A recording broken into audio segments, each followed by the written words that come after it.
they too small, I got big dreams. Hey everybody, welcome back to Pun Fun, where we have fun with the puns. My name is Ryan, and we're going to check out episode 4 of Loki. If you have not yet seen episode 4 of Loki, please be sure to do so, as there are major spoiler alerts ahead. So let's get into it. Before we check out episode 4, I just want to make a quick, shout out to that title that we put up there. It is not clickbait, I assure you. There's actual material that I think backs it up. And this is what we're going to get into, and hopefully it actually comes to fruition.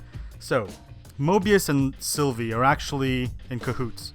They know what is going to happen in the sense that they have, been working and keeping each other in check to their final goal, which is to meet the timekeepers.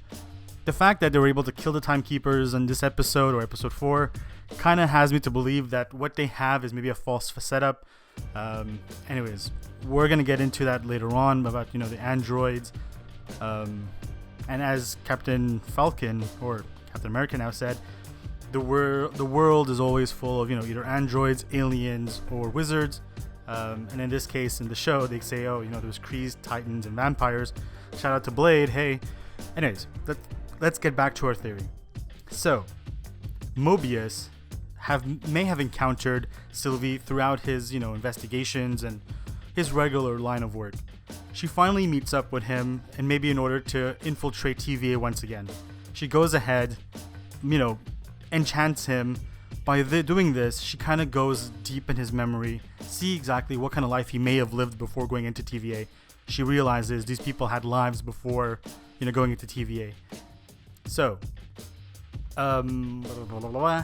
this is also why Mobius has a big affection for, jet skis and also San Diego, so beach life. It could be that while they were in that memory that she brought up, they were, having fun, maybe on a jet ski, maybe they were in San Diego doing it on jet skis.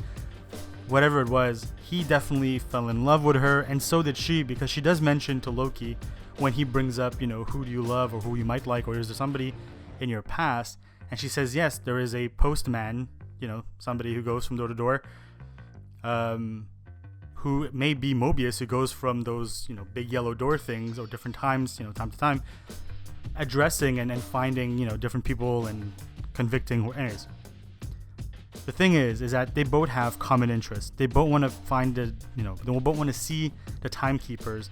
They also are infatuated by this, I guess by Loki, in the sense that he needs to be the scapegoat. So Loki is the scapegoat. He's basically a diversion for all of TVA to focus on him while they do their plan. What is their end goal? I think it's for freedom. So Sylvie on her side is to make sure that no one else gets kidnapped and so on. And for Mobius, it's really for that goal as well, but I think it's also for his own freedom.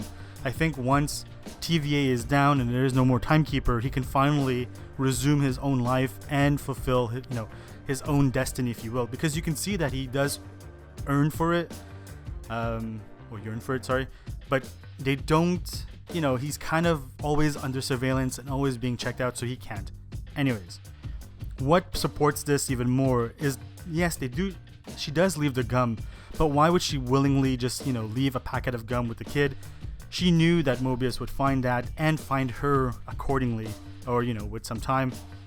There you go.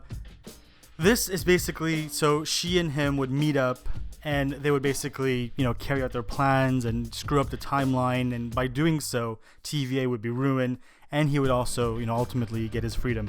However, things take a turn when Loki kind of, messes things up a bit, because, they're both split, and he, followed her, and now he's in love with her too. So there's kind of this, little love triangle where Sylvie may be in love with Mobius, Loki's in love with Sylvie, and I think Mobius might be in love with, Sylvie as well.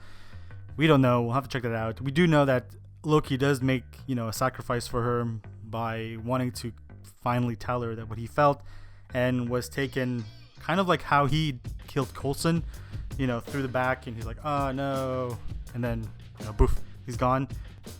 Alright guys, so we're going to check out some Easter eggs from episode 4. So in episode 4, we actually have Ravonna Well, we've always had Ravonna, but we get some of her history as well. So we know that her agent badge name or name was A23. So A23 is actually reference to her first appearance, which is Avengers issue 23. As we progressed, we also saw, like I said, Loki gets zapped. And then also, that is kind of the same way that he kills Coulson. You know, he stabs him in the back and he dies. Boom. The thing about this is that when they get zapped, we've always been told that they were annihilated. However, I think this is kind of a direct reference to Monster Inc. Now, hear me out. The same way that we had Roz in one of the episodes, I think the way that they get zapped, they don't actually die. They get sent or banished to a timeline that is maybe meant to die anyways. So in their own way, they kind of die in their own agony or try to figure out how to get out of there. Anyways, this is why this Loki and many Lokis were found in this reality or in this last timeline. And I think they're going to band together. He has enough knowledge and kind of figures out, you know, everything that's kind of going on with TVA. He's now aware of TVA. So he's going to probably, you know, figure out a way to make it back to TVA and seek his revenge or find back Sylvie. If not, Sylvie will find him. And it's going to be very chaotic. I think this is where we're going to see, you know, Where's Waldo type, you know, episode where there's going to be maybe a bunch of Lokis everywhere. Maybe we might even see the President Loki. We don't know, but what we do know, and we're going to wrap things up with this right here, is we see the 60s version of Loki. We see Kid Loki. We see like a crocodile or Croc Loki. We also see this, you know, very strong man, I guess like bashful type Loki, who also carries the hammer. Is he worthy? Is it just a hammer? We'll get into that in a following episode, as we're going to get more details as well. And we also know that Loki is now worthy, in the sense that he was able to sacrifice himself for the good of somebody else. He made the sacrifice move, as we said from episode 1. Will he be ready to make it? And kind of like Tony, he was able to do it for, you know, somebody he loved.